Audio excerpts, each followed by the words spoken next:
Thank you for taking the time to attend tonight's City Council meeting. For the record, it's February 20th, 2025, and the time is 6:30 p.m. I'll begin with the roll call. So, Council, when I call your name, please say here or present. Mayor Maxton. I'm here. Council Member Stroop. Here. Roden. Here. Olvera. Here. Kerner is not present. And Scott Parker. Here.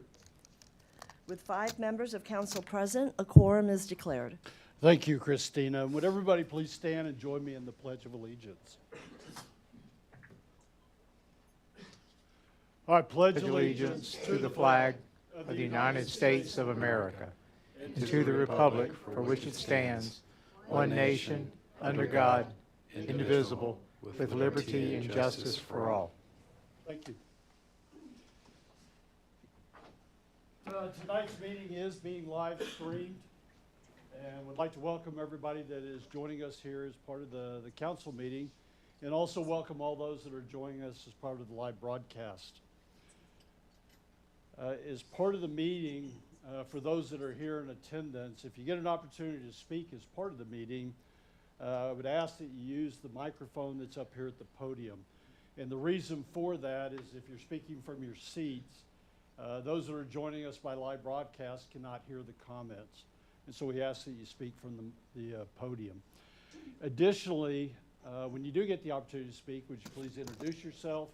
And if you're a resident, whether you're a resident of Fair Oaks Ranch or not, and if you're with a company that is here part of it or part of city staff, which section or company that you are representing.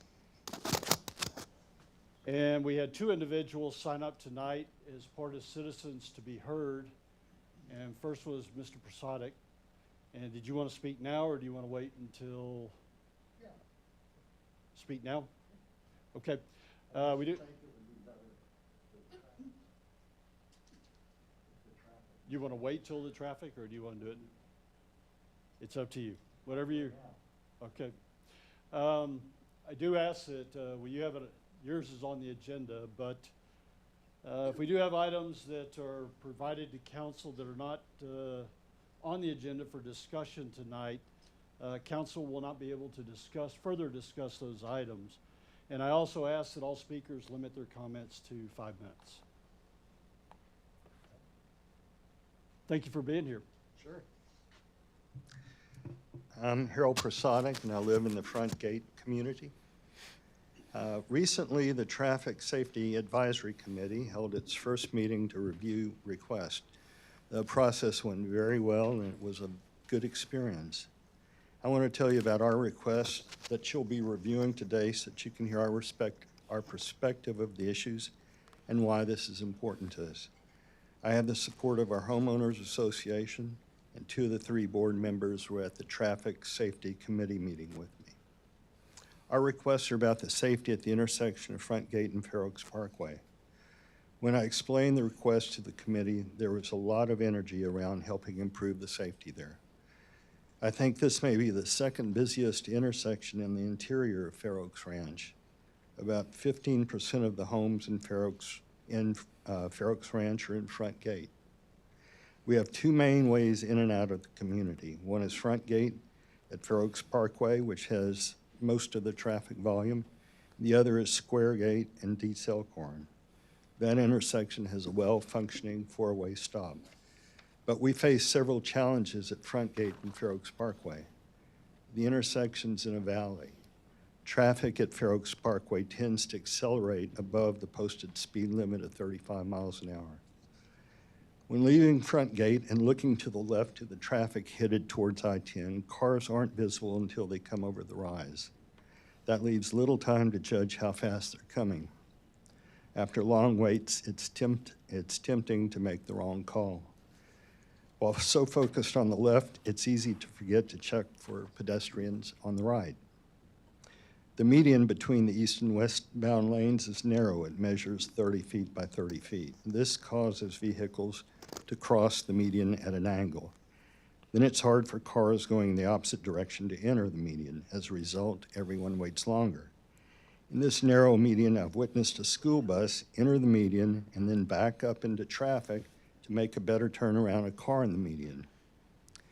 Eastbound traffic is sometimes stopped while waiting for cars to clear the median. I've seen eastbound cars drive around the stop cars, partially on the 6-foot shoulder and partially in the ditch. At night, seeing the median is not, this median is not marked and visible. Not seeing where to turn for a high-volume intersection is dangerous. I've seen cars slam on their brakes when they realize they're missing the dark intersection, and I've done it. In your package, you'll see a photo that I took from my car while waiting at the intersection from front to leave front gate. It's raining and the roads are slick. You'll see a car angled in the median as usual. You'll see 2 boys standing in the rain, trying to cross to the other side of Fair Oaks Parkway. One's on a bicycle and one's on foot. The boys dashed across the westbound lane, and when they crossed the median, the boy on foot walked into the eastbound lane and held up his hand to stop traffic so the boy on the bicycle would have an easier time of getting across. We have no pedestrian signage at this intersection. However, we do at Fair Oaks, at Square Gate and Dietz Elkhorn. Why not here? Several very helpful items were recommended by the committee. The most important was a traffic study to help figure all this out. It seems that the committee may have agreed to recommend pedestrian signage, but in putting together the motion, it seems this item was forgotten. I'm not sure about that. Additionally, the Public Works group had recommended using suggested speed limit signs at the crest of the hill to I-10 westbound. This would definitely help, but it wasn't in the final recommendation. The simplest resolution to these traffic issues would be always stop signs. It works well at Square Gate and Dietz Elkhorn, and it would give the front gate residents some relief in exiting the community.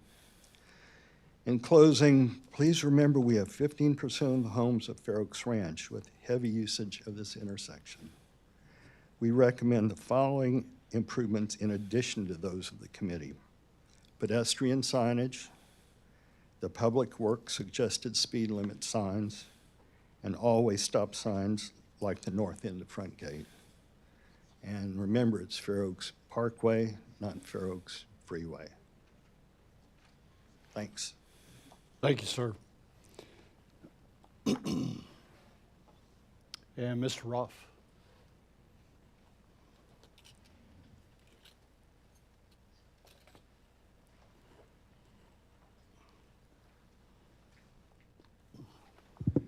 Hi, Jim Roth. I've lived in Fair Oaks now, we're at 17 years. And I'd like to address a item on the agenda, item 16, and concerns the Bernie Ranch Estates. And people are talking about that, and I'd like to address what I think is a procedural error. Possibly not. They've listed it down here as possible terms and conditions necessary to resolve disputes that have been the subject of ongoing litigation with the development community.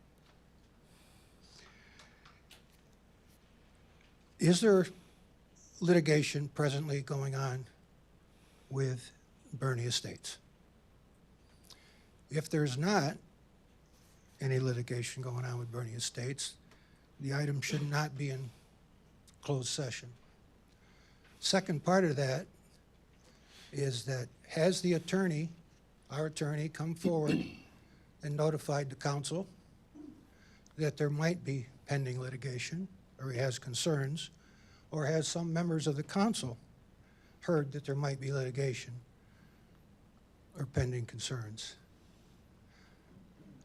If not, that should have been covered in open session in order to justify you go in the closed session. Like I say, it may be a procedural error, but I think you should look into it.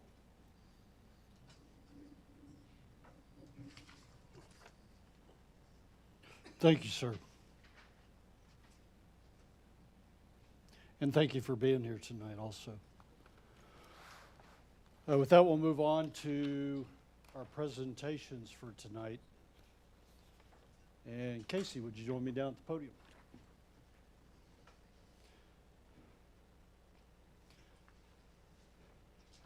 National Communicators Day is tomorrow. And as part of that, we're going to recognize Casey Parker and all that he has done for our city, really for the last almost 3 years that he's been here. And during that time frame, Casey's made a significant impact on our city. He has walked in and elevated our communications capability and really focused, social media, and you've really taken social media to the next level as part of the city in Facebook, Twitter, Nextdoor, YouTube, and I think one other one that I missed. But almost daily, information is coming out from Casey, and sometimes 2 or 3 times a day, he is posting information. Along with that, Casey implemented a monthly newsletter that's been going on now for, I don't know, almost a year. I think we've had it in place.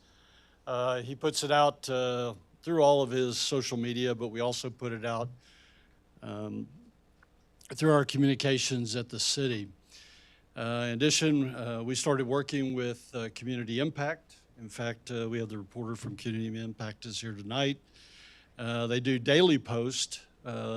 Their focus is really on Fair Oaks Ranch and Bernie, that they put information out. And in May, they're going to start sending out a monthly newsletter that will go out to all residents. In addition to Casey's efforts, he's worked with Greet Magazine, and that's the publication that goes out to all residents in Fair Oaks Ranch. And now has established I think it's 2 pages that we get to put out information from the city as part of Greet Magazine. But bottom line, as we talk about all these efforts, and I missed Notify Me and Regroup, which are 2 prime areas for communications from the city, and Regroup being our emergency notification system. And Casey manages all those also. But ultimately, it gets to is our focus on transparency and ensuring that we get information out to our residents about what's going on here as part of City Council and as part of city staff. And tonight, really just want to thank Casey for all of his efforts and what you've done, and as we recognize you on National Communicators Day. And I do have a proclamation that we'll present to you.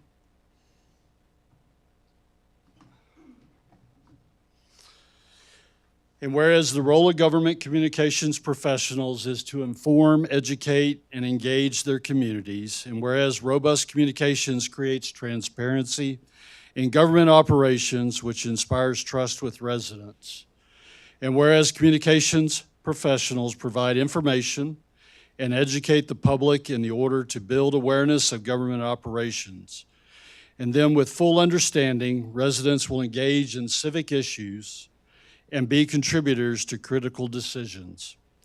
And whereas strong communications in government is essential to the foundational element of living in a democracy where citizens have a right for their voices to be heard and to be involved in the decisions of their government.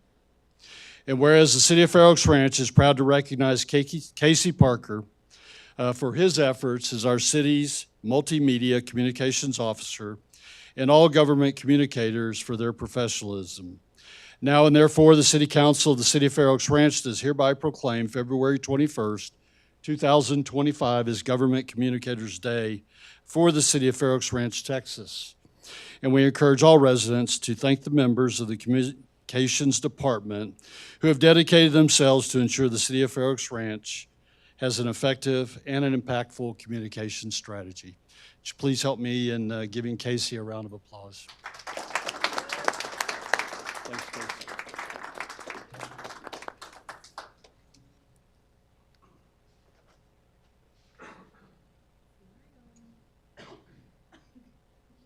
Thanks again.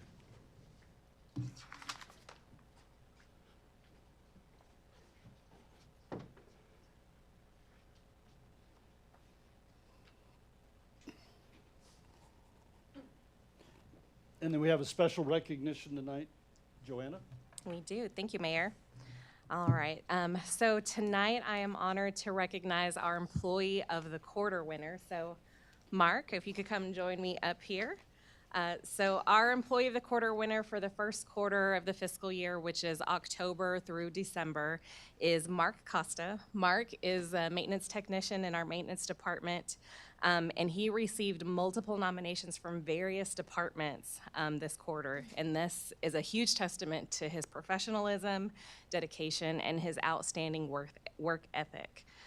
His efforts have made a very significant impact, not only on the city, but also on his fellow coworkers, as you'll hear as I go through some of the quotes that we got from the nominations. So I just want to take a moment to share some of those with you guys really quick.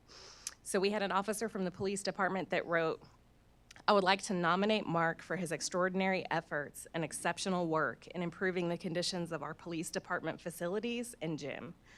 Mark took the initiative not only to paint, but also to clean and organize weights and creating a more pleasant and functional environment for everyone who uses this space. His ability to transform the gym, ensuring it was not just aesthetically pleasing, but also practical and useful, speaks volumes to his dedication and the pride that he takes in his work. So thanks to his hard work, they have seen an increase in employees actually utilizing that facility." Then we had another department that also submitted a nomination for Mark that said, "I've seen firsthand high quality of Mark's work and his dedication to both his tasks and his coworkers, and his willingness to take on any task with a can-do attitude. He has that mindset, and it just adds a tremendous value to the city." And then the last one that we have that shows further Mark's calm and professional approach to kind of just training employees, his coworkers, just people that he's around. One supervisor just stated, "His quality of work and dedication to both his tasks and to his coworkers is exceptional. Whether he's hanging Christmas lights or handling complex street and building maintenance operations, Mark consistently gives 110% with a positive attitude."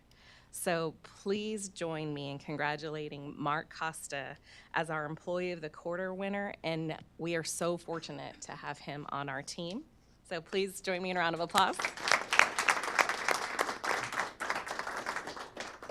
And internally, we typically present these awards during some internal birthday celebrations that we do monthly, but we also wanted to just show you guys, we do provide our Employee of the Quarter winners with a plaque that they can hang and show what they've earned this year, and then they also get some employee benefits too. So we're really, really proud of Mark and everything that he's done for us.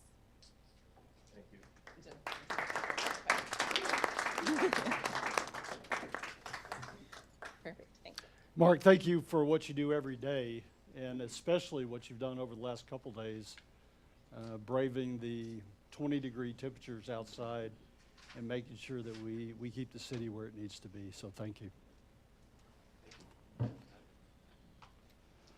With that, we'll move on to our consent agenda tonight. We have two items on the consent agenda. First is the approval of the February 6th, 2025 regular city council meeting minutes. And second, approval of the second reading of an ordinance of the City Council of the City of Fair Oaks Ranch, Texas, amending Chapter 12, Traffic and Vehicles, Article 12.01, General Provisions, Section 12.01.002 of the City of Fair Oaks Ranch Code of Ordinances, establishing yield signs in Setterfeld Estates. Is there any council member that would like to remove any of these items from consent to consideration? And with that, could I get a motion to approve the consent agenda? So moved. From Keith, and a second? Second.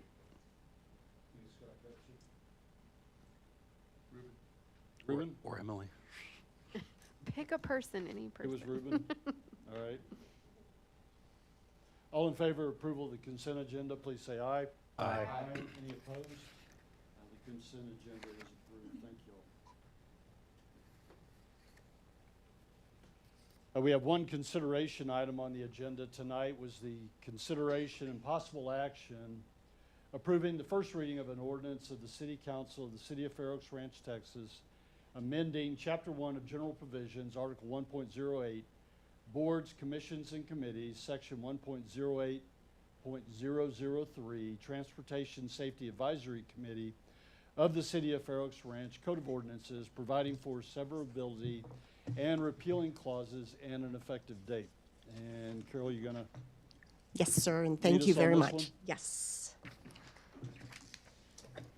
Good evening, Council. Carol Van Zandt, Assistant City Manager, supporting staff member appointed to the Transportation Safety Advisory Committee. With me tonight is also the TSAC Chairperson, Mr. Al Schmidt. We are here tonight to present an amending ordinance for your consideration. At the first TSAC meeting in November 2024, a review of the committee's rules of procedures was performed by the committee members. Upon completion, the members provided staff with some suggested amendments involving administrative cleanup and some clarity language. An updated draft of the rules reflecting the recommendation was presented at the committee's February 5th meeting this month. At that meeting, the committee approved advancing the proposed amendments to City Council for your consideration and possible action. But before presenting council with the amending rules of procedures, two of the recommendations would require an amendment to the ordinance that established the committee.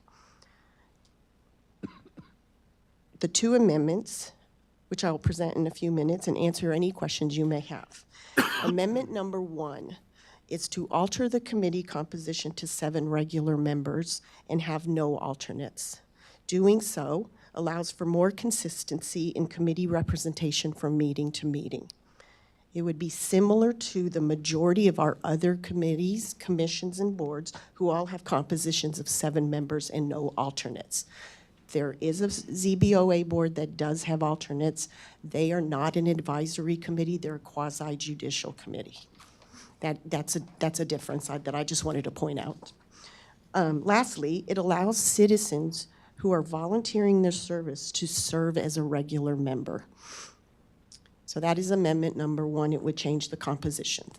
Amendment number 2, there is a rule in the rules of procedures that sitting council members may not serve on the committee. The committee, and this is supported by staff, feels that this would be more appropriately placed in the ordinance that established the committee. The committee composition is a council decision which appropriately belongs as a provision of the ordinance creating the committee. In other words, it's the council that says no sitting member can serve. It is not the committee's rule to do that. Upon final approval of the ordinance, the next steps would be presenting a resolution to the city council by the city secretary to appoint members to place 6 and 7 on the TSAC. Staff will then draft an amending TSAC rules of procedures resolution incorporating these changes along with a few other amendments as recommended by the committee. Upon approval of that resolution, it will be presented to TSAC. I thank you, and is there anything that you would like to add, Mr. Schmidt? Did I miss anything? I appreciate it. And I do want to let you know that this composition change is supported by the committee members, supported by the staff, and we've had a few citizens that have also expressed that they would appreciate it. And we have spoken to the 2 alternates. If they were to be picked to fill, they are more than happy and very excited to serve. Thank you. Any questions? That was my question. So if we were to, this will be the review of the first reading of an ordinance tonight. Correct. If we were to go forward with that and approve it, then it'll come back at the next council meeting Correct. for final approval.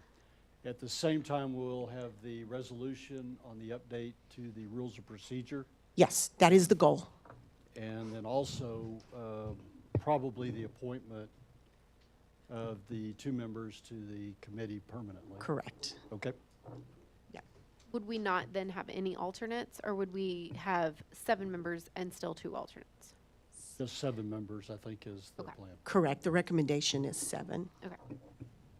And I think we talked about it briefly, is the 2 alternates have been attending the meetings. And They do that so that they get the information so that they're prepared for future meetings if something were to come up.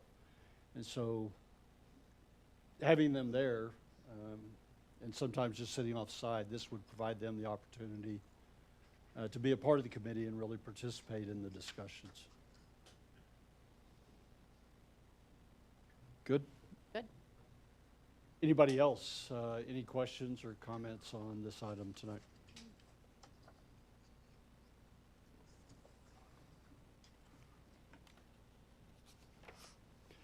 Then could I get a motion to approve the first reading of an ordinance amending the City of Fair Oaks Ranch Code of Ordinances, Chapter 1, General Provisions, Article 1.08, Boards, Commissions, and Committees, Section 1.08.003, Transportation Safety Advisory Committee. So moved. Em- Second. All right, Emily made the motion and Scott seconded. Any additional discussion from council? With a motion on the table, all in favor, please say aye. Aye. Any opposed? The motion is approved. Thank you, Carol. No, thank you very much. I know you've made quite a few people happy. Or quite a lot, not quite a few. We have two workshop items tonight, and we'll move into those. First is the workshop item on the Transportation Safety Advisory Committee, covering the recommendations from their February 5th, 2025 committee meeting. And Carol, you're going to lead this one too? I will. Thank you. As noted, again, I'm here as well as Chairperson Al Schmidt to present and answer any questions or provide clarification on any recommendations and actions of the citizen submittals that were discussed at the February 5th TSAC meeting. First, a little background. Through January 10th, staff received 8 submittals, inclusive of 12 requests for consideration. The committee received a staff report on 2 of those submittals where committee action was not required due to the requester's desired resolution is being currently addressed or the safety issue was outside the city's jurisdiction. In particular, it was on Ralph Fair Road. At the committee's meeting, the members discussed 2 submittals containing 5 requests. A special meeting to consider the remaining submissions have been scheduled for February 26th. Of the 5 requests, staff is seeking direction from you this evening on 2 of those. We will now provide a quick summary of the submittals and the TSAC actions or recommendations. After each summary, I will take a pause, cede the floor to you for your discussion. In addition to Chairperson Schmidt and myself, Police Chief Todd Smith, Public Works Director Grant Watanabe, and Assistant Public Works Director Stephen Freed are with us tonight to answer questions or provide clarification. At the end of the council's discussion of each item, we look for your direction. So, first item. The first item is placement of radar feedback signs on Dietz Elkhorn West. This item is found on page 21 of the agenda packet. To help address the increased traffic and for the safety of the children in the area, the committee recommends placing the 2 budgeted radar feedback signs on Dietz Elkhorn West between Old Fredericksburg Road and the law firm area, which I believe is across the Vantage Apartments. The city currently has 4 signs which are located on Battle and Tents and on Noble Ark. Staff comments on page 22 were that upon receipt of the new budgeted signs, staff plan to install them where speeding is an ongoing issue. Possible locations that were noted to the committee include Dietz Elkhorn West, Keeneland, and Meadow Creek Trail. So tonight, staff needs direction on whether to place the 2 budgeted radar feedback signs on Dietz Elkhorn West. I thank you, and I cede the floor. Any questions from council? Did you Where say? on- Oh, Oh, go ahead. Did you say it was already budgeted? We have that budgeted? They this are one? budgeted, and we are planning to purchase them, yes. Okay, We approved them as part of the budget Correct. for this year. okay, 2 permanent and 2 temporary. yeah. Where on Keeneland?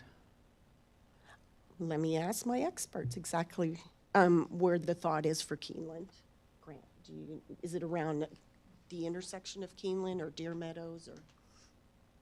Yeah, the proposed location on Keeneland would be somewhere near Battle Intense. Okay. And then so we have two coming, and the question is, consider Dietz West, Keeneland, or Meadow Creek Trail out of those, correct? Correct. And Out then of- the Transportation Safety Advisory Committee recommended of those three options to put it on Dietz Elkhorn West. Out of those three, statistically speaking, which one's the, I guess, yeah, higher traffic or more notorious for speeders? Do we know? We asked the police department, and maybe they might want to chime in, but they agreed that Dietz Elkhorn West was appropriate. Okay. I mean, I don't drive Meadow Creek Trail. I don't really drive Keeneland. I've seen Dietz West, and yeah, they speed.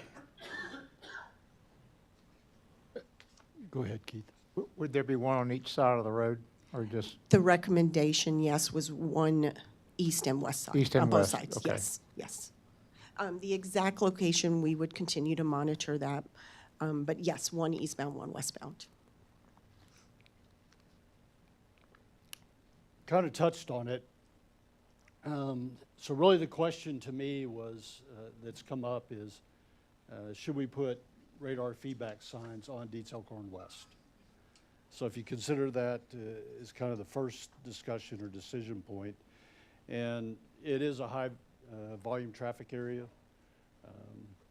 I can see, and based on the comments that were provided and what I've seen as part of it, I can see a need to put the radar feedback signs on there. I don't know if a full discussion was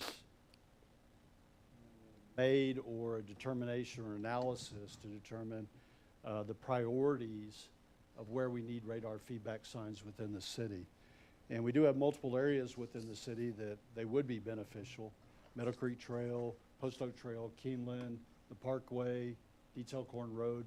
There are multiple areas. So from my position, I look at this, I'm in favor of putting the radar feedback signs on Dietz Elkhorn West. What I would like to see back for direction from staff is some analysis in all the areas that we want to look at of putting radar feedback signs, and really a priority list developed with that, and where Dietz Elkhorn West would fall in that. Is that something we could?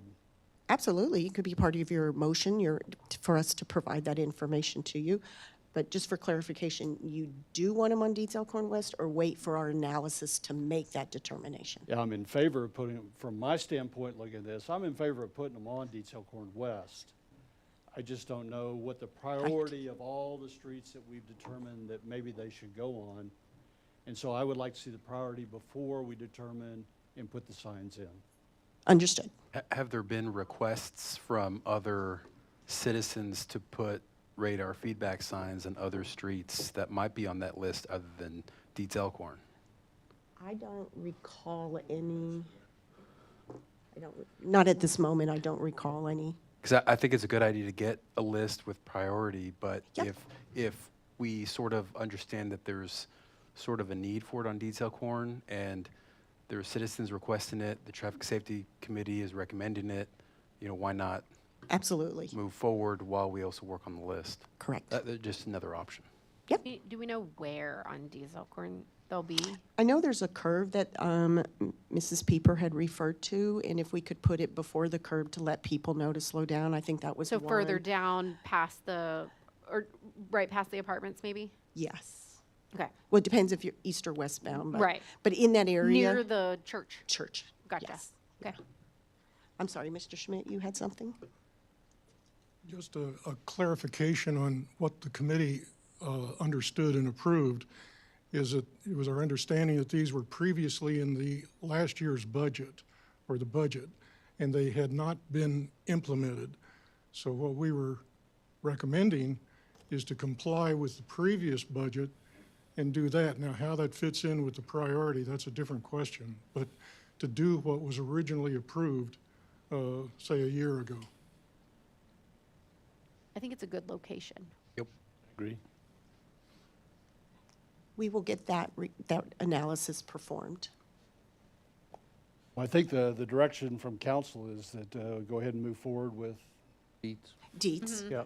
Agree. correct, Go, correct. I mean, but do move go. forward with deeds, yeah. I mean, we have 6 radar signs at the end of this year, so good time to do that.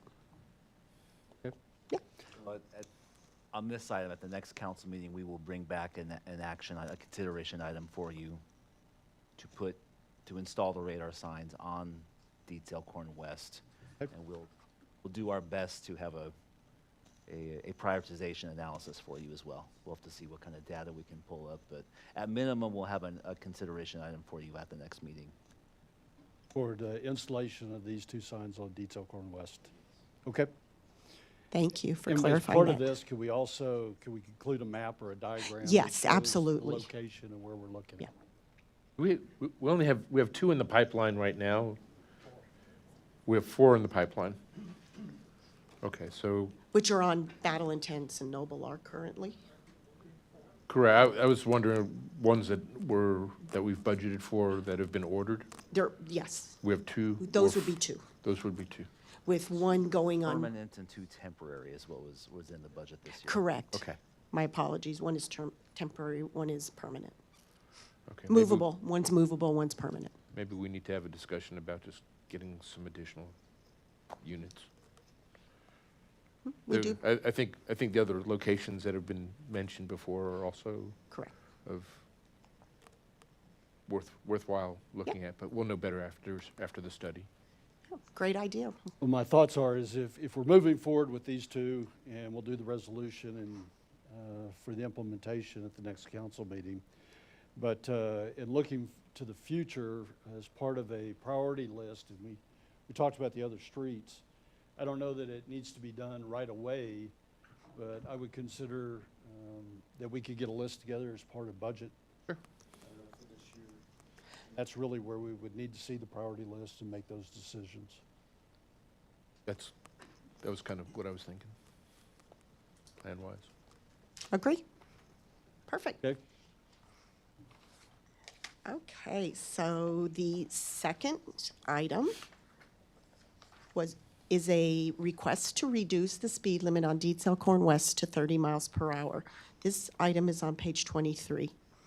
Please note, the committee postponed this request until receipt of existing data from the police department on the number of citations and speed can be provided back to the committee. This item was only placed on tonight's agenda for informational purposes only. It requires no action from you.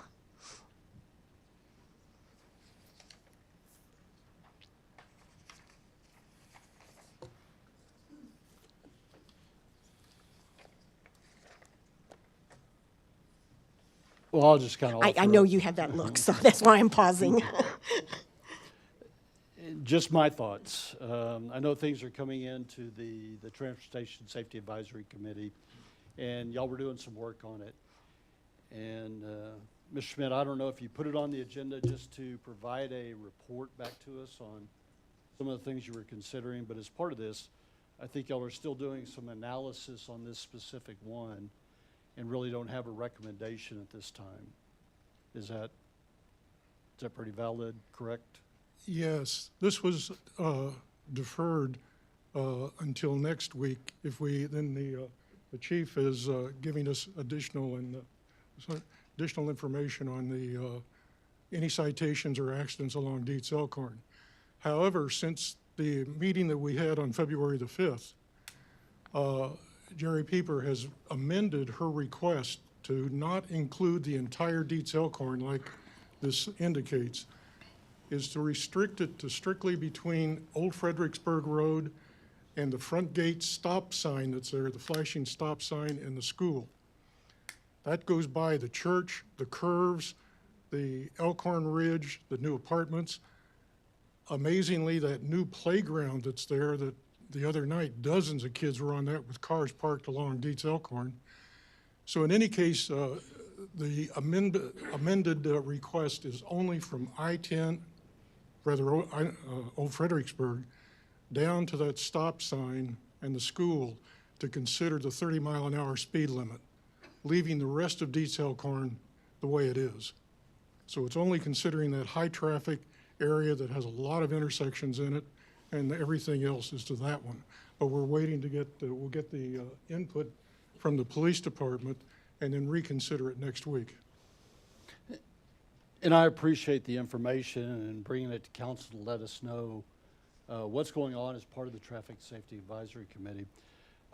My standpoint, I look at this, if you're still working it and you really don't have a recommendation at this time to bring to council, is there really a need to put it on the agenda and present it to us?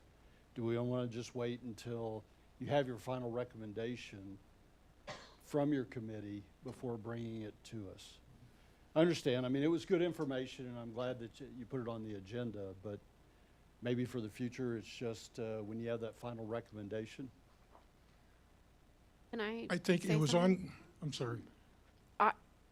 Just if you want, if this is being treated kind of as a workshop item, my comment would be to have it be 30 miles an hour from Ralph Fair Road to Fair Oaks Parkway, and then 35 from Fair Oaks Parkway to Front Gate, and then 30 from Front Gate to Old Fred, and then 35 from Old. I feel like that's a little confusing and inconsistent. I feel like if maybe we're gonna do something about it, if we want to reduce it for that one part, we should just reduce it for all, and just make it 30 throughout and consistent, so that way people aren't speeding up, slowing down, speeding up, slowing down, or not knowing where they should go faster or where they should go slower. I just think it would be more consistent to have it 30 the whole way if we're gonna do anything. I thought the same thing, because it's a lot, it's choppy, where, and if there's not, then how many more signs do we have to put up to indicate now Right. it's changing, now it's going down, now it's going up? And especially if you have the school, if you do Yeah. have the school there, and if you do have higher traffic because of Lemon Creek and all of that, it would make sense, like, let's just make it 30 the whole way. Great comment. That was discussed at the TSAC committee on February 5th. And when this amendment came in, it will be presented at the 26th meeting, and there will be a notation that that was discussed. So we'll continue the discussion with them. And if it's a consensus with the council, I think we are fine with presenting to you all only final recommendations. Yes, I agree. And some of the concern that I had is it's just what, I mean, the committee really hasn't even made a recommendation, and they're looking for additional information, and now they present it to council, and now we're providing feedback on it before they've even really had a chance to do their full consideration on it. And the reason I think it was on the agenda is because we had made those recommendations. However, since that time, the amendment to the request was made, so it kind of crossed in the mail about everything. Okay. But, so we have the amendment, which is a significant amendment.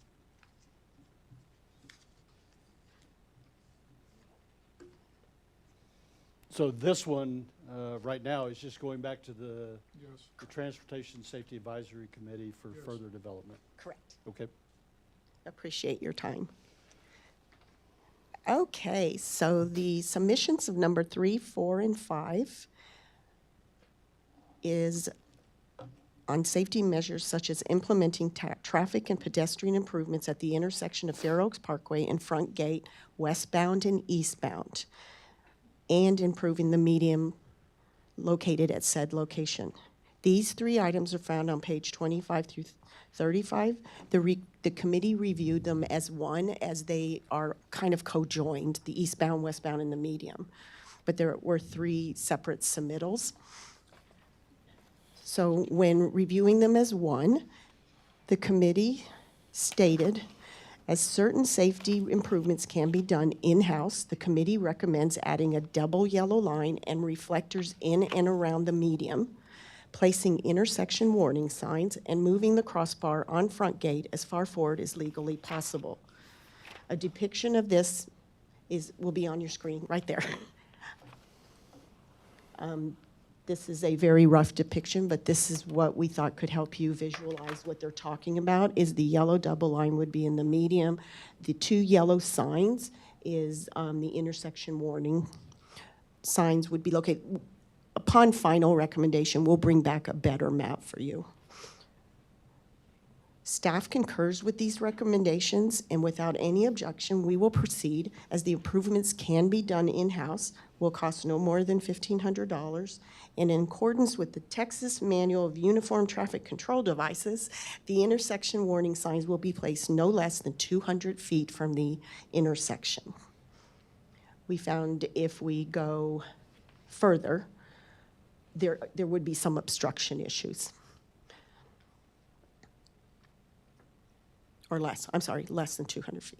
So either way, staff does concur because we can do some of the work in-house, and the motion that was made was the double yellow line and reflectors around the median, placing intersection warning signs and moving the crossbar on front gate as legally forward as possible. Questions? No? It's pretty straightforward, I think. The median is an adequate width, standard width? The median is appropriately 30 feet, yes. Carol, I 30 think- feet, 30 feet wide, I'm sorry. Yeah. But we can put the double yellow line in the middle of it and To- still have appropriate Correct. area for two-way traffic in there. And then the reflectors around the medium to help, as that was mentioned, that it's dark at night, we can put those reflectors in there. And Carol, do you know, one of the issues that I thought was raised in there was the signage indicating where front gate subdivision, where the turn to front gate was. That is correct. So if we put up intersection warning signs, Uh-huh. that particular sign will be moved to be added to the intersection ahead, so you don't have too many signs repetitive. That is one conversation. It hasn't been determined by staff, but one comment from a citizen is, it's a little confusing to have multiple signs. And we have checked on it, we've looked it up, and we can put front gate subdivision, arrow left, with the intersection sign. It can be done. On that same On the sign where you- same sign, yes, absolutely. That So was it's my one question. time you see it, Okay, either way. Yeah. all right. One of the recommendations was, of course, a study. Oh, I haven't And- gotten there yet. Hold on. I'm sorry. Haven't gotten there yet. This is on this is just on the part where the staff said we could do it in-house. Any other questions, concerns? So this would be do we need a resolution on this? Without objection, we'll proceed on this one. That would be the installation of the intersection signs, the reflective markers along the curb in the median, and the double yellow line in between it. And the warning signs. And moving the crossbar forward on front gate. Oh, okay. So the second portion of the recommendation was related to performing a study. Using an example of whether a dedicated left turn is warranted on Fair Oaks Parkway, such a study would cost approximately $5,000. Staff would like to know if we should place the left turn study on the next council agenda for consideration and further place an entire intersection study proposal on a future agenda. Where is this left turn? I don't understand So where it would be. left turn is you're coming off of IH-10 and you're going towards the country club and you want to turn left into front gate. Gotcha. Create a left turn. Okay, gotcha. Going Going into the front gate correct, subdivision. correct. And I'm only using that as an example to give you an idea of what a study would cost. Just for a left turn study, we're looking at $5,000. Okay. Do we have the space for it? I mean, or we don't know yet. I guess that's what the study would be. That, Okay. correct. That would study, because in that median, there's also drainage, there's Right. trees, widening of the street possibly. So that's what the study is to determine. Okay. To analyze that. And also along with the concept of a study, the thought was, could this be done in-house versus paying for an outhouse type study? As to some of the key staff members take a look at this, really assess it. It's a small area right there to take a look at.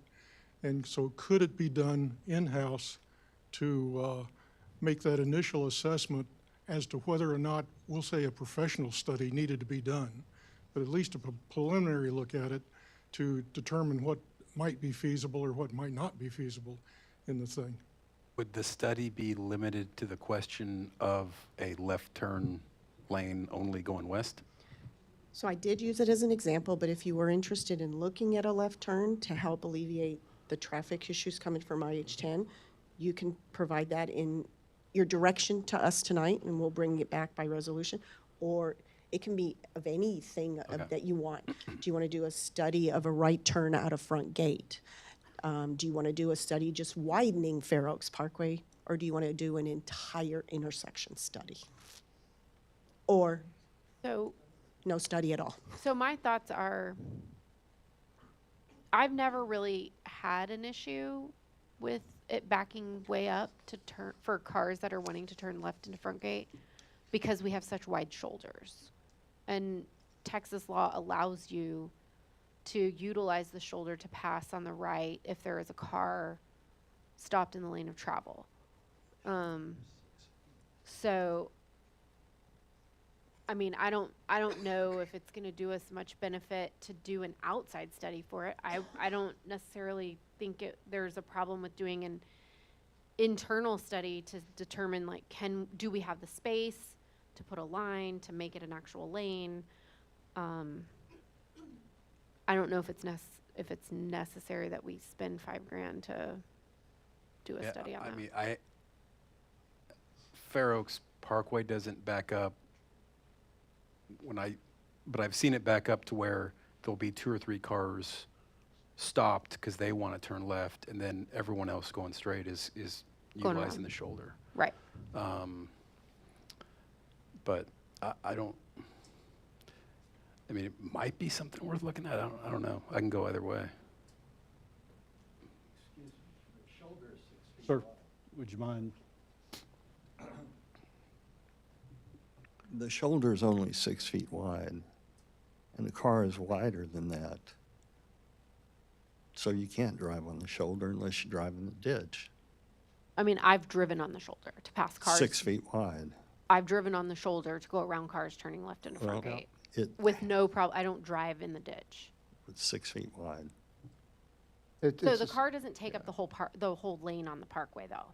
So, and when they're turning left, there is more space on the right. So it's not, I've done it I think I did it today. So it's not impossible, right? I mean, you can do it. People do it all the time without driving in the ditch. Have there been any accidents there for like rear end collisions because people trying to turn left and they're stopped? No?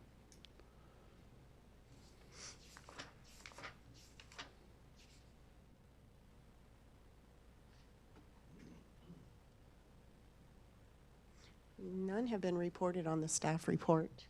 Yes, none were reported.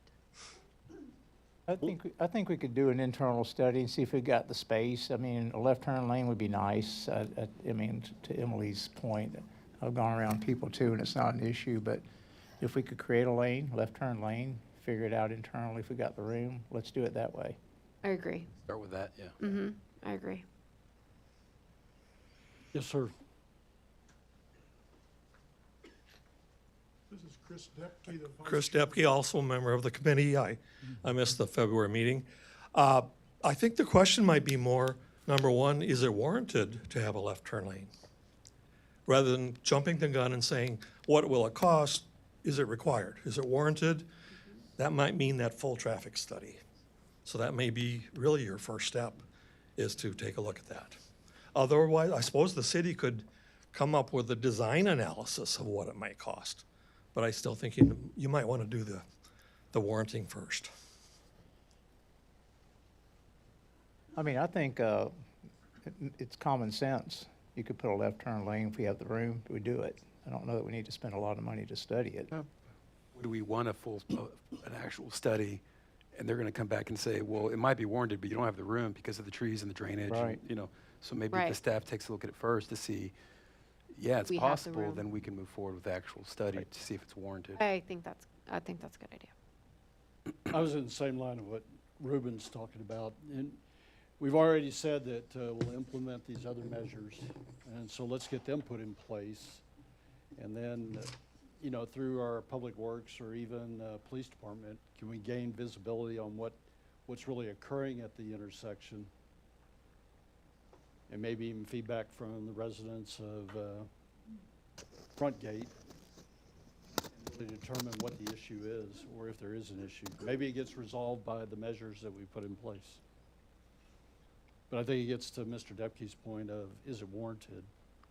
And I think that's what we're really trying to get to in the first, as part of this decision.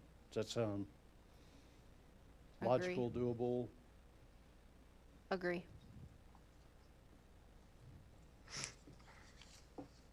Sorry. Concerns or issues, Scott, with, I need some clarity, Mr. Mayor. Staff can determine how much space is available for a left turn. That part's not difficult. A warrant analysis would require a more, to Mr. Depke's point, a more in-depth study. So I need to make sure I'm understanding what you would like us to do, either in preparation for the next meeting or. it almost to me, it was almost more in observation, observing the intersection over time. And After we have the new measures put in that we're going forward with today. Also, so implement these measures first. Right. and then observe I the gotcha. intersection for, I don't know, time, a month. And I don't know how we would do that, but could we collect reports or what people see? Or have some, and do we see a stack up? Do we see challenges at that intersection that maybe would warrant further study of this? I think any reports we receive in that interim would be qualitative, anecdotal, to be Right. honest, but I think it does then it does make sense to at least determine what the first impacts, or the first measures, the impact the first measures have. I do think that makes sense, yes. Right?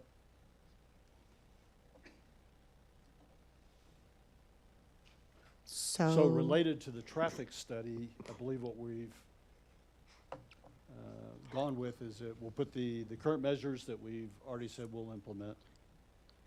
And then let's take a look at the impact that they have on the intersection. And then if it needs to come back at a later time, come back to the TSAC. And can we also have Public Works or whoever take a look at and make sure we have would have the space? That's something that we can do internally to see if we have So the when- space. And when you're talking about the left turn lane, you're saying use the current pavement that's already there, Yeah, remove the white lines and create a left turn lane, and is there enough room to do that? right, without having to widen the pavement and stuff like that, yeah. We can confirm that. I have my Yeah. doubts, but we can, but we can certainly take a Yeah. look at it. I mean, if we can, if Right. we can do all of that, I'll defer to the experts. then I would say, let's just do it. We don't need to study. What's it gonna Right. hurt, right? I mean, but if there's a question of, do we need to widen it in order to make this happen, and how much is that gonna cost, and all that, then maybe we need to do a little bit more deeper dive. Yeah, I'd like to see, with these measures, is it still warranted? Do we need something at that intersection? I agree. And if we had the information, then later, yes, we can make that determination. It's my thoughts on it. Agree. Thank you. As a recap, the directive that I heard was place the measures in place that we spoke about and determine if it is working and if a left turn lane is warranted. And observe the intersection for 1 month at least 1 month after the placement of the new safety enhancements. And then confirm if there's enough room on Fair Oaks Parkway to have a left turn and continued traffic going northbound. Okay. Al, anything else to add, or Pardon me? anything else to add? I don't think so. Those items there certainly need, hopefully, approval. And I think I understood you to say you'd wait and see what the results of these are before a decision on the study. Correct. Or or even in the meantime, a preliminary assessment by the staff could be done possibly to see what's really involved. But yes, these are the initial important ones. There's also one thing, observation, is that I did see on Ralph Fair Road an intersection sign like these down at, I think it's Silver Hill, and it's a solar that flashes yellow around it, the yellow dots, and it's very attention-getting. And I know that Harold had mentioned about nighttime visibility in this area coming down that hill and the curve, so a flashing sign there might be a consideration. It costs some money, but that might be a consideration also. Any comments from anybody else, anyone else here tonight? Any of the items? Yes, sir. Do you have any thoughts about whether anything for pedestrians should be done? We haven't talked about that. I assume you don't. And I assume we're not going to do anything about, except for the warning signs about the speed. That's certainly a place where we could have a radar feedback sign, because they're definitely going over 35 miles an hour when they get to the bottom of the hill. So thank you, council. And Mr. Depke, those two items that we referred to was not in the motion in the recommendation. So I leave it up to you if you wish to discuss it, but it did not come out of the committee as a recommendation at this time. I think I'm good where we're at right now. Perfect. Same. We did basically talk about the radar feedback signs, and that, you know, we approved the ones for Dietz Elkhorn, or we will approve those. And that we do need to look at a priority list of what we need for the rest of the city. I think they're effective. I think they work well. There's many times when I'm going up traveling north on Battle Intense, and from the bottom of the hill when you're crossing the creek, you can see the sign up there at the top of the hill. And I'll always see cars coming up and it'll be flashing, but before any car passes it, they always get their speed limit down to 29 miles an hour. So I do think they're effective. Just a observation. I don't think that the over 35 speed is exclusive to in front of front gate. I think it's pretty consistent over 35 from Dietz, the Parker's intersection all the way to I-10. There's a hill at Calcalo. I think there's a hill, I think, coming from Parker's towards I-10. And I mean, I'm tailgated almost daily on Fair Oaks Parkway. So I think it's a it's a problem, that whole stretch. All right, anybody else? Any other comments? Carol, you got all you need? Al, you got all you need? I do, and in closing, I would just like to express gratitude to the committee members for their dedication to this new committee. The collaboration with one another, the staff and the requesters was commendable at that meeting. So thank you and appreciate it, and we will move on with your directions. Thanks, Carol. Thanks, Carol. Carol, they didn't take a vote on that. No vote, okay. The next workshop item that we have tonight is the Personnel Policies Manual Revision, and our Assistant City Manager Jim Williams has been leading the effort on this one. Ready to go, Mayor? I'm ready. All right, good evening, Council. I'm Jim Williams, and the Assistant City Manager. So kind of zooming out, big picture, we got a number of things behind us in the rearview mirror right now with, state of the city and a bunch of projects. But we're starting to unpack this personnel policies manual. And as we're doing that work, we kind of came to the conclusion we probably should talk to the council about how we're going to tackle this thing before we really get too far down the trail. So tonight, really what we're going to do, we're going to talk about, and Christina, can you help me with that? Is that, sorry, did I mess this up?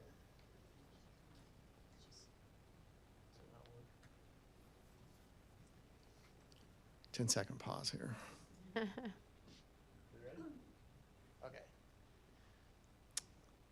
So tonight, really what we want to do is we don't want to attack the policies. We'll get to that. What we want to do is seek the council's direction or guidance or discussion on some methods to get after the project and get us into a regular maintenance of a type of a practice for maintaining these policies going forward. So some background for folks who may not know, may not be aware. The policies that you have before you, I gave you a hard copy of that the council last adopted was in 2006, nearly 19 years ago. And then since 2006, there's been some changes. The governance structure of the city has changed. We are now a home rule city. We have a city manager council form of government. There have been a number of federal, state, local laws, regulations, court rulings, and policies that have changed since then. Some examples. Shortly after this policy was adopted in 2006, the Affordable Care Act went into effect. Good memories, huh? The FMLA made significant changes in 2008 regarding how veterans are handled in regard to family medical leave. ADA made significant amendments in 2008 also. So right off the bat, there was changes in federal law. Even locally, there's been some policies that have been amended or just to kind of clarify what we're doing through staff, and we just really need to pull that all together. So Council did recognize that this is a priority, and in the FY 24-25 budget appropriated $10,000 towards that effort. Staff thinks we can do most of the work in-house and use that $10,000 for like consulting services, some legal stuff, because there's some things we want to have reviewed before we put it in front of the council. And also, this is a long-standing project in the strategic action plan. The expected done date is 2026 in the current plan document. We're hoping to get it done a little earlier than that, but 2026 is the target. So questions, like I said, there's some questions that we had going into this. One of them is, which policies does the city council wish to review and approve? Just like we said, things have changed. Since then, we have a new city charter, and the city charter, section 5.01, goes into the duties of the city manager. And A2 and 5.01A2 is pretty clear. It says the city manager shall receive policy direction from the whole city council. Check, that makes sense. C.1, the manager is responsible for implementing ordinances and policies adopted by the council. That makes sense. It's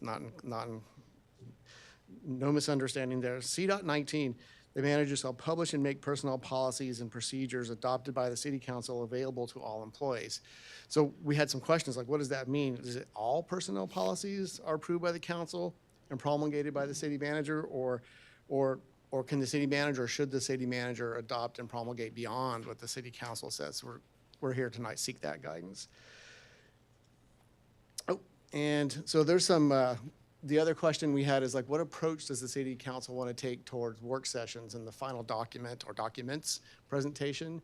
And the third question was, what approach do we want to take to addressing some of the more pressing needs for policy updates and additions? For example, there's been changes in comp time. We don't do that, but it's in the policy, right? Vacation accrual, those are all different. Military leave, holidays, appeals and grievance processes, that's all different now by practice in the organization. So courses of action, potential, there could be more, there could be combinations of it, but staff's best guess is we have about 3 options we think that are rational. Option 1 is the staff works on the project, we take all the personnel policies and updates and we bring it back as one big policy dump and we just go through it. Except for the urgent sections, we may want to consider some highly urgent ones and do those first. Option 2 is you do a section-by-section update presented over multiple work sessions and council meetings. Obviously, we'll bring the first up ones that are high priority first. And a third option that we considered was delegate the personnel policy updates to the city manager in accordance with Charter Section 5.01. So with every course of action, there's pros and cons. So we did a quick assessment, high level. The all-at-once option, there's pros and cons. This option right here, the city council would see basically everything at once in a one comprehensive update. It would reduce risks of inconsistencies, which we've identified already in the policy. Some cons, it'll definitely take longer to get a final result. We're gonna probably still need some work sessions to get through this. And then if we need to make future updates in the future for maintenance, it probably won't go as fast as we're hoping to go. The section-by-section methodology, pros, the city council will see very detailed presentations of each section as they develop and we go along the way. The council will see more sections sooner and we'll have shorter work sessions. The cons is we're going to take several work sessions to do this, if not many. And it's going to extend the timeline to completion and we'll still have gaps and inconsistencies along the way. The third option is to delegate the city manager. Pros are we can get things chopped out and get things done faster, we believe. The updates will start immediately, we'll reduce the city council meeting burden, and we should be able to get into a system where we can update things a lot quicker in the future. The cons are there's less city council involvement. That's one of the trade-offs. And we would definitely need a resolution to clarify the expectations in alignment with the city council, with the city charter. So, recommended course of action from staff is the third option, is to delegate the personnel policy updates to the city manager per charter, section 5.01. To do that, and obviously this is to the will of the council, if we took that option, or any option really, we might need to draft a resolution, present that at an upcoming city council meeting, pretty much memorializing the change in the way we do business, and really mostly setting expectations, which if any of the policies does the council want to approve, which if any of the policies do you want to delegate to the city manager, and then provide guidance and interpretation on what 5.01 really means. What does it mean that you want your city manager to do? So with that, I know I dumped a lot of stuff on the council. Time for questions.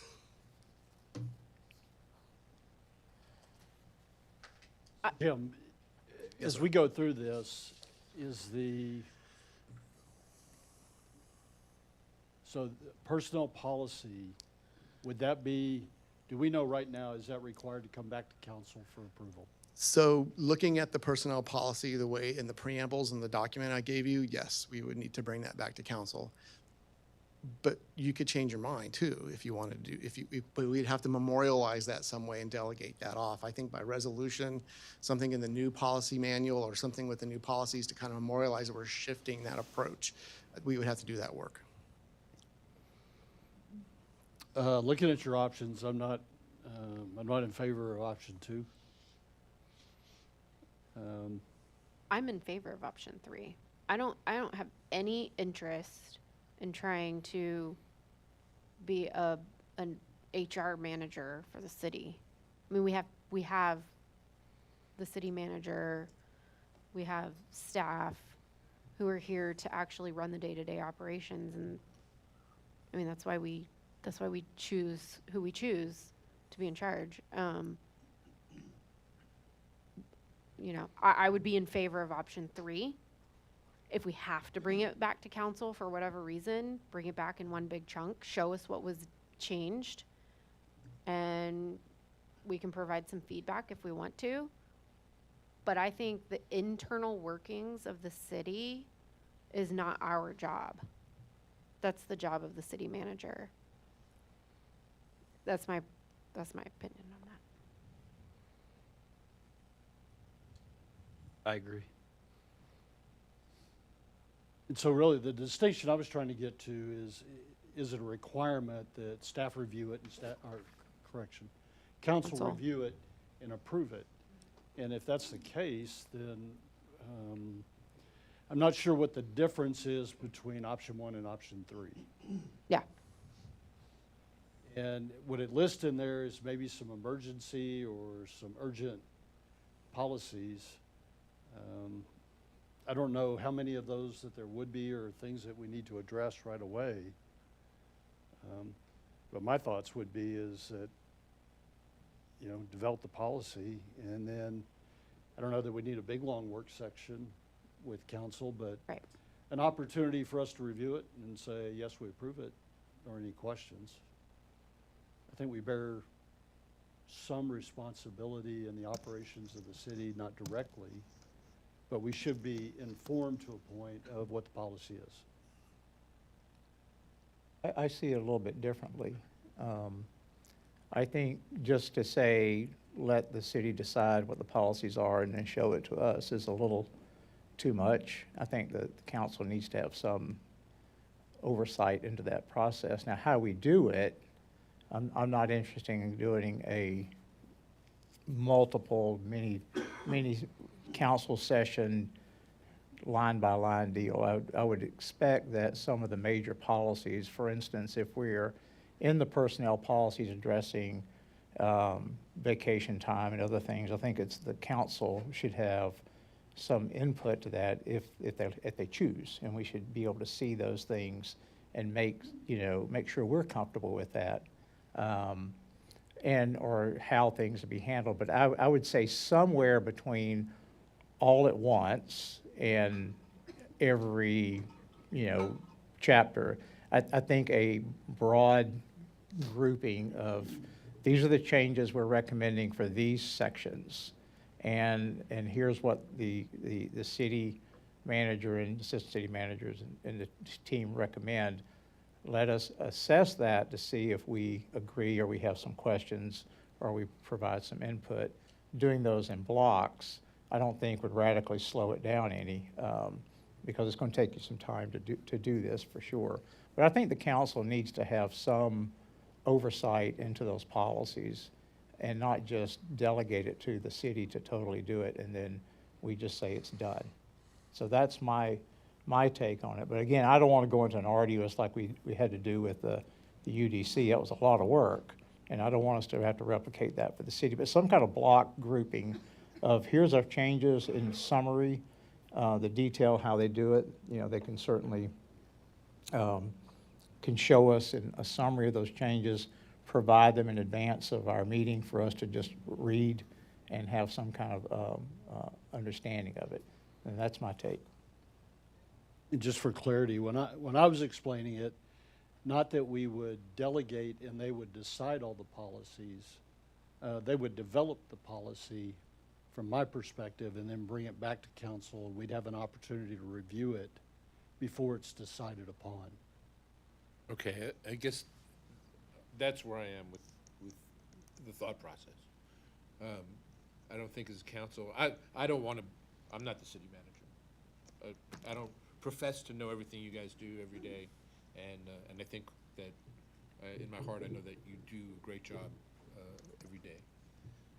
But I trust that y'all will develop a workable document that would then come back to us to have a look at and a basic understanding of what the policy is going to look like before it gets cast in iron, so to speak. Right. I'm thinking the same thing. Yeah. That we want an We don't opportunity. want to redline everything. No, and no, do all that. No no. way. I don't have the background for that, and No. I put my trust in staff. So is that- However, I do think that we should be able to look, understand, and from, for going forward, for other councils that come after us, to make sure that when we have major personnel issues, that we understand what we signed on for. Well, and it sounds like how it is right now, we do have to approve it, right? According to the policy manual, yes. Right. Yep. So, and I know you're saying we could change that under Well, option 3, but Yeah. but I think maybe some like hybrid version of 1 and 3, where you guys do what you got to do, get it up to speed with whatever laws have changed and all that kind of stuff, and then bring it back to council and say, okay, here's where we changed everything, and do you guys approve it? And we don't have to have, a chapter by chapter work Right. session. And if need be at that time, we could set up a work session to where we could, maybe not as part of a council meeting, but maybe a separate work session, just to sit down and go through it, maybe take an hour, hour and a half, just to put some focus on it. But I kind of agree with the point. I don't want to be involved in Right. the line-by-line That's on y'all. development of it. Yeah. So the original question I asked is there a requirement right now that this has to be approved by council? Yes. Yeah. Yes?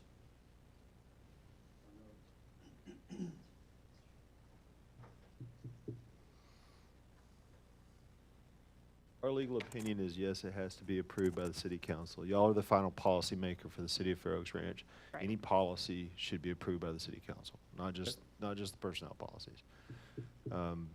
That's from our perspective, that's what protects the entity liability-wise, but it's also what your charter explicitly states for personnel policies and procedures.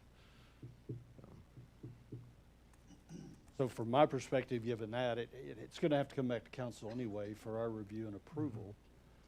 But from now through that process, I don't know I don't want to be involved in the development of it. I think y'all are I probably don't even have the expertise that y'all have to develop this, so, Don't sell yourself short, Mayor. well, it's true. But, and is everybody else? So, option 1 with the speed of option 3. Yes. And the only concern with it that I had when we were looking at that is you mentioned a couple times in there about urgent requirements. And I guess if it gets to a point that, we need to address those individually, we could do it. If you don't, it's been since 2006 to 25, we haven't updated it, and it's only gonna take a year to update it. Can we make it those 6-7 months, or what is urgent that we need to get done that we can't wait until the end state of this policy can be developed? Well, yeah, it's been 19 years, right? So there have been at least 2 or 3 urgent ones that we've had to develop, for lack of a better workarounds, to address emergent issues. And one of those is the grievance and the appeals policy that's in the manual. The manual, since it was done in 2006, still references, among other things, the city administrator, which no longer exists, as the first level appeals, and then the mayor as the second level appeals. The city charter supersedes that entire policy. So when we've had that matter come up, we've had to basically draft a legal opinion that says that the charter supersedes what's in the manual. That's an example that has come up. We have an outdated accident review board, accident advisory, whatever it says in the manual policy that we've had to make some modifications to adjust to, as Jim said, practice. So there are some that have come up since that time, that when we talk about the urgent needs or the urgent policies, those are a couple of examples of, regardless of which approach we take, that I would bring back to you ahead of time, or first. Those would be among the top priorities I have, because while we have worked with it, we have had to make some adjustments because our policy does not match either our charter or our practice currently. Do urgent matters, session 1, everything else, session 2. I agree. It's been 19 years, and workarounds are always difficult, but 6 months. It's not a. I think that it's important for council to be able to have a look before it becomes set in stone, and I think we can prioritize. Yeah, we're required. It's not a choice. We have to do it. So. Right. One other hybrid approach that I see quite commonly in even our peer cities in the area is, that was not listed, but is allowing to have the city manager to make non-financial changes to the policy. I've seen that Bernie does that.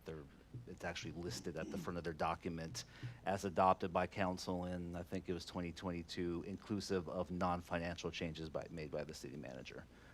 That's not, so vacation policy is one that I heard already. That's not something I would change unilaterally anyway, regardless, just because I'm not that brave. But regardless, that also has a financial impact, and that's one that would certainly come back for council approval independently, even under option 3 that we're discussing with you now. Yeah. And the idea is to make, so I gave you a couple of high priority examples. This 97-page document has, it needs a complete overhaul. This thing will look completely different by the time it's done. So when we talk about the expediency, the urgency, trying to minimize the number of council work sessions this takes, that's the reason for the request and the recommendation. And like Jim said, we'll do it either way. Internally, we'll do pretty much the same amount of work regardless to get this into shape. The question is how much, how many work sessions, how much pain, for lack of a better word, does the council want to go through to get this thing up to snuff? I like the idea of just, let's do the urgent ones and get those addressed to help you, and then bring the rest back to us, and then we can do it that way. That's kind of where I was trying to go with that, not to, Sessions, yeah. I don't want to do like 4 or 5 sessions on this, you know. If that's doable, since you've got to do a rewrite, it might not be easily done. I mean, the urgent ones, yes, like I said, under any of those options, we would do that first, so that's doable. Okay. As for the rest, that's going to take some time, and I don't know if that's something we can do an omnibus work session, unless we do it 6 months later. Could we do So urgent? this is the feedback we're trying to get. But we'd have to do it anyway, right? I mean, since the council's got to approve it, so we have to do it somehow. We've got to have some kind of session, if it's in our charter, to approve it. So we need to figure out how to, whether you break it into 3 sections, you know, urgent, and the rest half and half, or, I mean, we got to do it somehow. Could we do urgent stuff that's financial related, and then everything else? And like everything else can take however long it needs to take? Yes, we can. Yeah. That's effectively option 1. So yes, that certainly is an option. My preference would be to govern by exception. So regardless, you know, we're gonna bring it back to you, regardless whether that's under option 3. Essentially, here are the changes we have made. If council wants to redirect anything, we can do that. That would be option 3, essentially. I mean, I'd be okay with that. Council always has the prerogative to make changes. That doesn't ever change. I prefer is to change and implement the urgent and administrative matters as soon as practicable. Bring that to you, or we make the other changes and nothing gets implemented until it comes back to you. So that's the dichotomy we're talking about. What's the difference in 1 and 3 effectively? I mean, since it's all got to come back to council, from your perspective. It's how fast we can implement the changes. That's the difference. You're thinking that in 3, you could implement while you're making changes? Correct. Which would drive the need for the urgent changes to come back to council. Is that? Because I'm looking at this, and you know, we say go forward and develop the personnel policy, and so you start tomorrow, and you have an end state that's 6-9 months out, and that's what you start working for. But in between, you've identified certain areas that are urgent matters that need to be addressed right away, and so we develop a consideration item that goes on the agenda that we address it. I don't know that we want to wait until you can compile them all at one time, or, you know, if there's 1 or 2, I mean, just put it on a council agenda, we address it, and we move on. Provide you the necessary action you need to. Yeah, I'm not in favor of changing the charter, amending that. Agree. For the, you know, taking council out of the policy and just delegating. This would be a specific one. So whatever, Scott, whatever makes it doable and functional for you guys. Yeah, we're just trying to develop, what's the process? Yeah. What do we?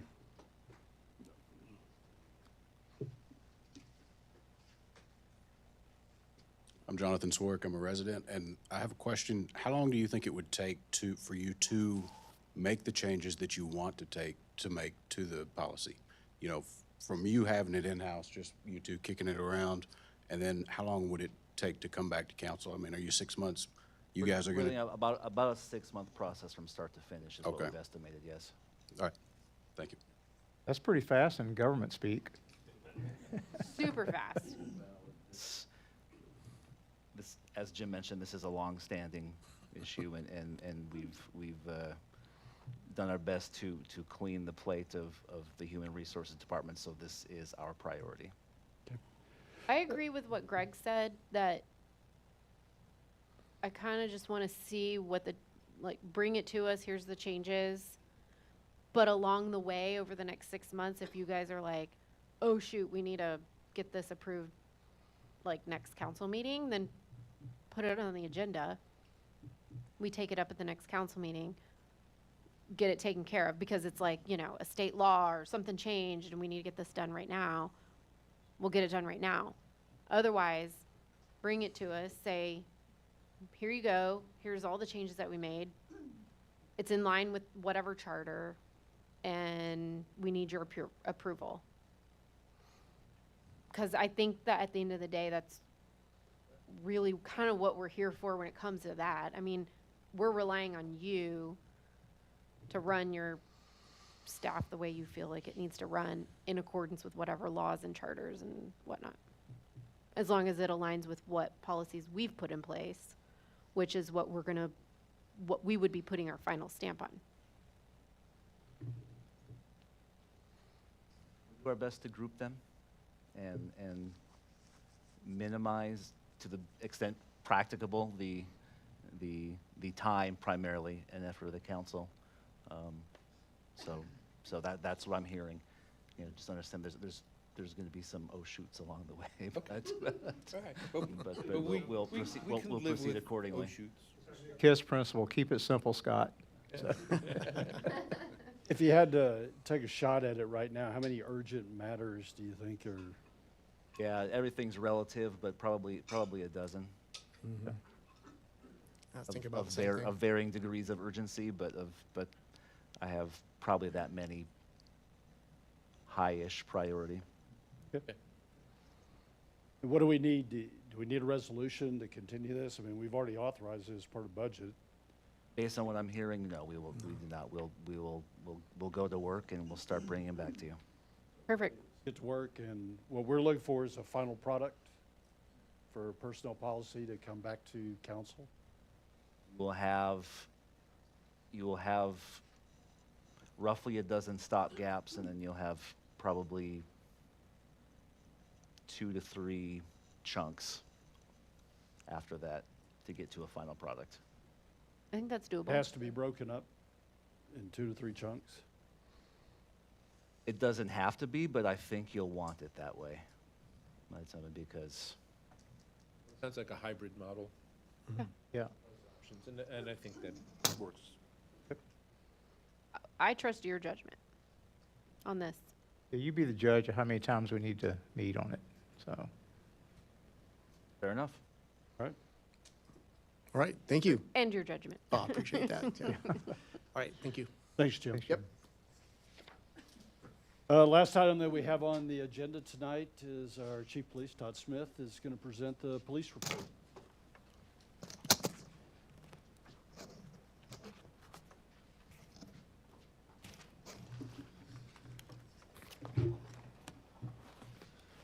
Good evening, Mayor, Council, neighbors here with us tonight, and those watching at home. My name is Todd Smith, and I'm your Chief of Police. It is with great pride that I can present to you our annual report from 2024. I want to acknowledge my great team and professional staff from other city departments for their assistance in bringing this report to completion. We've created a new design from scratch that's easy to read, understand, and community-oriented. As you open the report, you'll notice a table of contents, followed by a letter from me and another from your officers. We then include our organizational chart so you can see how the chain of command lines up and our personnel strength. We've been operating with 5 vacancies for most of last year. We've been able to recruit 3 new officers that will be in place starting next month, thus reducing our vacancies down to 2. We'll be able to fill these positions once we conduct a promotional test in the coming weeks to identify a permanent lieutenant, 2 sergeants, and 2 corporals. Next, you'll recognize our new mission and vision, as well as our clearly stated purpose. The rollout of these were important to increase focus on the community and our relationship and partnership with the community members we're sworn to serve. As you turn the pages, you can see a page highlighting our motto, "We go first." We also thought it was important enough to emphasize it in writing on our patrol cars. Underneath the motto articulates our values of I care, emphasizing integrity, courage, accountability, respect, and ethical. Continuing into our philosophy of one-by-one policing, where we reject the model of a one-size-fits-all approach, but instead promote a focus on how we can best serve each person individually, or as I like to say, one size fits one. Next, we highlight our sworn and professional staff and what their responsibilities are. We have our professional administrative staff, our Criminal Investigations Division, or CID, Animal Services, our Patrol Division, and our School Resource Officers, or SROs. Moving along, we have highlighted some of our community events in the community policing section, such as our Junior Police Academy, National Night Out, Trunk or Treat, and our new Christmas on the Ranch, not to mention the countless hours of community service projects throughout the year. We take great pride in being able to successfully plan and facilitate multiple events throughout the year. We want our community to know our faces and our names so we can continue to cultivate deep and meaningful relationships built on trust. As you continue to page 19, next up is awards, recognition, and promotions. You can see Officer Magnus earned a life-saving award last year, and we also had 2 more life-saving events that occurred late in the year, and I'm looking forward to recognizing them in the coming weeks. One of my greatest rewards as your chief is to have the honor to lead so many Servant Hearts that arrive on scene quickly with the necessary training and equipment to save lives time and time again. We also had 4 officers promoted to the rank of corporal at the beginning of last year that you can see. And now we can move on into our annual stats on page 21. Included in our annual statistics are the results of our racial profiling report that's required of every police agency and collected through our electronic citation writers. Last year, we didn't receive any complaints regarding racial profiling or bias-based policing. We continue to prioritize traffic safety on our streets, and our officers provide a constant presence on our roadways. On your report, you can see the number of traffic stops, warnings, and citations given. I've also noted some of my observations on the slideshow. I wanted to point out that 73% of the stops resulted in a written warning, emphasizing education over enforcement, as well as 68% are male that are stopped and 32% are female. And 80% of our total stops are non-residents. On page 22, you will notice a decrease in stops, I believe due to staffing shortages I mentioned earlier, but also improved compliance.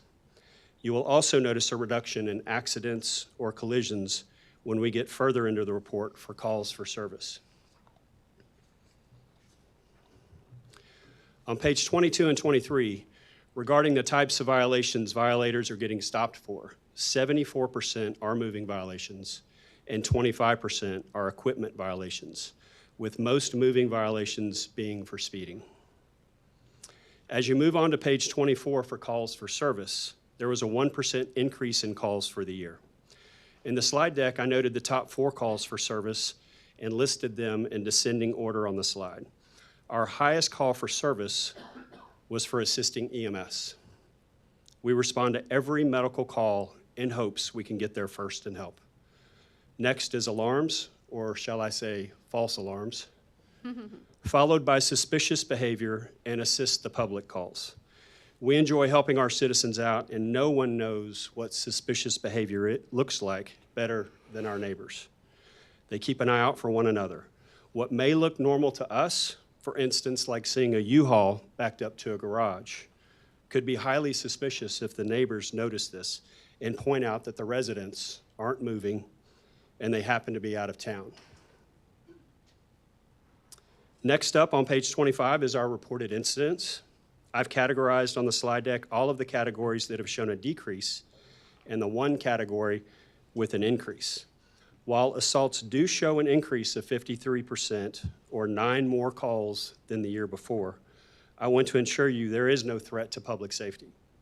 These are isolated calls where family members were involved, or two strangers or construction workers decide to argue and fight, and somebody driving by called us, and we went and made a report. Or two people with mental health challenges that are in crisis and may have injured a caretaker. Most of these will not result in arrest or prosecution and offer no concern to anyone living in or visiting our city. Some noteworthy observations I wanted to highlight are the considerable reduction in both violent and property crime. While cities across the country are experiencing trends in the opposite direction, we are trending lower. I also want to point out that we didn't have a single burglary of residents where there was a forced entry. Open garage doors continue to contribute to thieves gaining access, easy access. Not one single case of burglary of a vehicle where the doors were actually locked. Not a single vehicle theft where the doors were locked and keys not left in the vehicle. Not one single package theft from a porch during the holidays. I believe our city can judge just how safe and secure it is with data that shows less citations, but also less collisions, less arrests, but also lower crime rates. Another noteworthy organizational improvement we've made is the addition of a civilian investigator who's a retired officer with decades of experience. This has helped transform our investigations division, clear out hundreds of cases, has improved our reporting methods, and has been a tremendous asset for coaching and mentoring our officers on the importance of accurate reporting and investigations. We have also improved our trauma-informed and victim-centered focus on how we serve these victims. This goes hand in hand with our purpose of protecting the vulnerable from harm and our one-by-one policing philosophy. The last page mentions our plans looking forward. We're focused on increasing our community engagement. I believe that if something matters, it also needs to be measured. We have had Bernie Dispatch create a drop-down activity tracker on the in-car computer for community engagement. I'd like to see just how many hours our officers spend outside of their patrol cars speaking with and helping our community members. And I'm looking forward to sharing this data with you as we encourage more engagement. We're also now on Facebook and posting crime prevention tips as well as upcoming community events. So please like and subscribe to our feed to stay connected with us. I'm happy to elaborate on any of the new programs we're working on, and I'm also happy to answer any of your questions. Thank you. Good report, Chief. Thank you. Thank you, sir. Any questions? Oh, great report. The Are You OK program is something that we hope. Yeah, with the Are You OK program? Yeah, the Are You OK program is something that's been effectively promoted and done in other retirement communities. But basically, it's a program where anybody over the age of 60 is able to either sign up themselves or refer a family member to be in the program. And we're going to gather a group of volunteers led by us, facilitated by us. And on Saturdays, we're going to make a phone call to everybody on the list. And that phone call is going to be something along the lines of, are you okay? And if they say, we're doing great, then it's a simple hang up. But many of the times we're going to find people that are lonely, that need a ride to the pharmacy to get their medication, that could use some help around the house, that may have lost a pet or another loved one, that we could send out a comfort canine or some sort of companion for the day to help them out. So it's just a way for us to facilitate neighbors helping neighbors for those over 60 years old.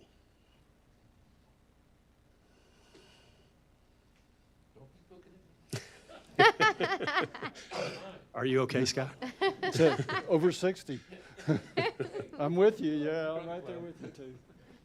Any other questions from anybody here tonight for Chief?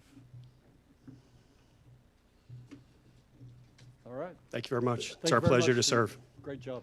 We're gonna have to ask him if he's okay after he does the polar plunge. That's right, polar plunge coming up. That completes the items that we had on the agenda tonight. Any announcements from any council members? No? I got three quick announcements. We put out an announcement last council meeting that the road work on Battle Intense was going to be started last week.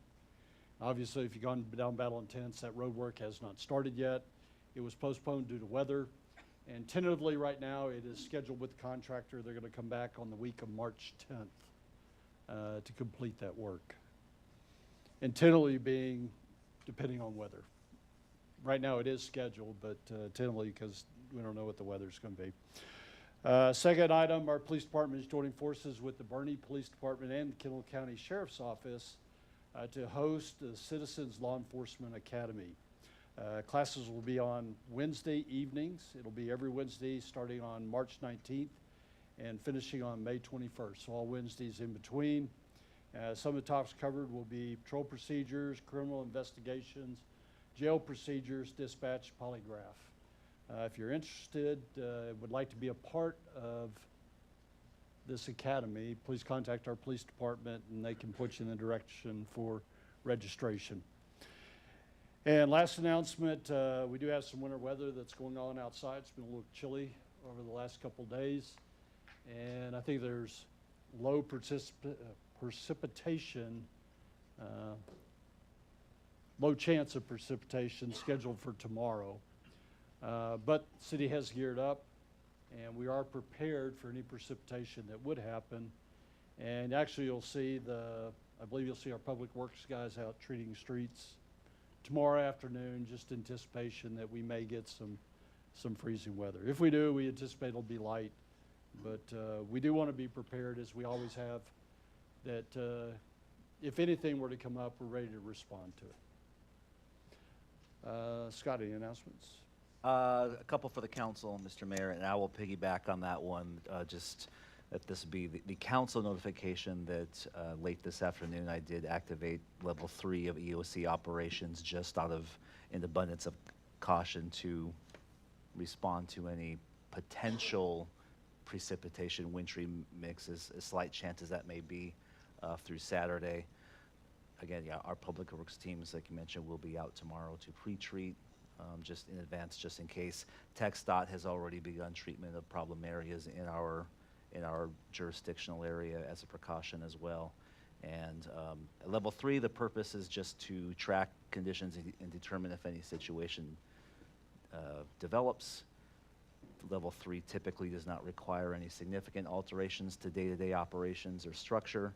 So level 3 is tracking and preparations, and we have activated that so that all of our staff is on alert. I've relaxed the notification requirements to myself and to the council unless conditions significantly change. So for council purposes, let this be your notification that is active, and barring any substantial change, I'll let you know when we stand down from level 3. Other than that, I want to give the council an update on our compensation and benefits plan. That was identified as an initiative in our strategic action plan. It was included in the budget, adopted budget for $60,000. We posted an RFP at the end of December. That was out for about 4 weeks, and we received 7 responsible bidders. There was an evaluation team with staff and 1 council member, Councilmember Roden, who scored and selected the most qualified proposal this week, which we're negotiating with now. It was substantially lower than the budgeted amount, which was good news. So our next steps will be to finalize that negotiation and to begin the initial steps of implementing the compensation plan. We anticipate a council work session with the contractor this spring to evaluate and select benchmark employers, give you updates on where we are in implementing a new compensation plan. In total, it's going to be about a 4 to 5 month process, but we wanted to let you know that we got several very good proposals below budget, so we're prepared to engage a contractor and come back to you later this year with our update next steps. Just want to let you know that was underway. That's all I had. And for the council member, Does any council member have any item that they would like added to a future agenda? All good? Well, that covers everything that we had for tonight. Christina, anything that we missed or anything we need to go back and review? No, sir. And Scott, anything from your perspective? Nothing further from me. Christina, I have the time now is 8:19 and we are adjourned.